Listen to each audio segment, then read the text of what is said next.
Għadin għafu din l-art ħelwa, xini din l-art ħelwa? Din l-art ħelwa sena diħla nagħlqu 60 sena. Ġiet istituita fil-65, ġifieri sena wara l-indipendenza. Okay.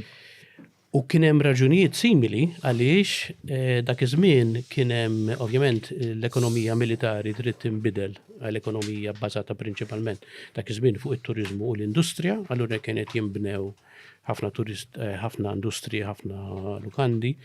Kien hemm anki għal xi raġuni politika li ma nistax niftakar jew ma nistax nifhem illi ċertu rħula ħabba l-karozzi niftħulhom l-avenues biex u kien hemm reaction minn nies li bdew jgħidu smama noqogħdu attenti, l-iżvilupp irid isir, il-lukandi jridu jsiru, l-industri jridu jsiru, però ma nitilfux dak li għandna. Hekk bdiet din l-art ħelwa.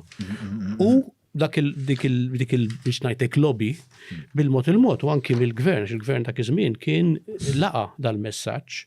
Tinsiex dak iż-żmien ma kienx hemm ambjent Malta, ma kienx hemm Heritage Malta, kien hemm biss id-Dipartiment tal-Mużewijiet li jieħu ħsieb siti archeology. Ma kienx hemm vuċi li tajt isma' dik il-fortizza biex aħjar nippreservawha, dik il-batterija.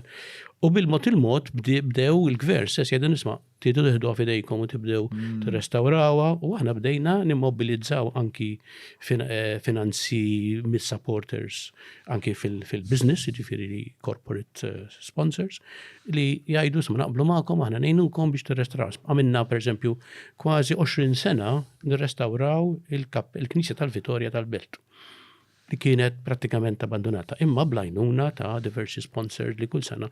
Jifieri dak kien ix-xogħol, dak kien il-bidu u x-xogħol prinċipali. Ovvjament kif beda jsir anki l-intensità tal-iżvilupp tiżdied, bdejna naraw li isma' mhux biss iridu nitkellmu fuq il-fatt li nippreservaw dik il-knisja u dik il-kappella u dak it-torri, iridu nitkellmu fuq nippreservaw mod iktar ġeneriku, eventwalment ġew l-ismijiet tal-UCA, ġifieri dik kienet l-attivizmu li issa saret it-tieni dik idejt ġifieri waħda hija restawr ta' monumenti storiċi u l-oħra hija il-campaigning kontra il-telf ta' wirt storiku u wirt naturali.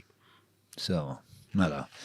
Grazzi ta' dak il-sommarju li huwa interessanti għalija li sena wara l-indipendenza diġà kien hemm settur tal-popolazzjoni illi bdiet tħoss illi isma' aħna ħan industrializzaw dan il-pajjiż.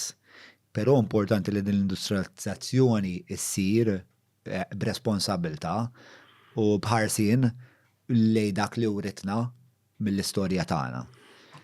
Li tajt affarijiet sbieħ anke fuq il-poplu Malti, forsi mhux il-poplu Malti kollu, però kien hemm minn dan il-bżonn ħassu.